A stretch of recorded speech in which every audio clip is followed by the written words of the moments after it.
శ్రీ విశ్వావసు నామ సంవత్సరం చాలా అద్భుతమైనదమ్మా, అమోఘమైనది. ఎందుకు ఇలా అంటున్నారు అనుకోవచ్చు ఈ పాటికి.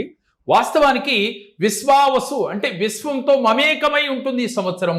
దాని తగ్గట్టుగా 2025 టోటల్ చేస్తే 9 అంటే న్యూమరాలజికల్ గా చూసుకుంటే 9 అనేది ఒక పవర్ఫుల్ నెంబర్. అది మనందరికీ తెలుసు. అయితే ఈ 2025 అద్భుతం అనుకుంటే శ్రీ విశ్వావసు నామ సంవత్సరం మహా అద్భుతం అమ్మ. ఎందుకనంటే రాజు సూర్యుడయ్యాడు, మంత్రి చంద్రుడయ్యాడు. అందువల్ల వీళ్ళిద్దరూ కూడా మిత్రతారలే.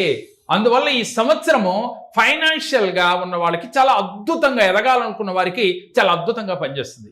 ఉగాది రోజు మనం క్లాసులు కాంటాక్ట్ చేస్తున్నాం.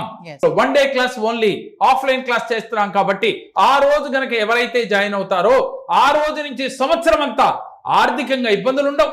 అదేవిధంగా ఆరోగ్యపరంగా కూడా సమస్యలు రాకుండా ఉంటాయమ్మా.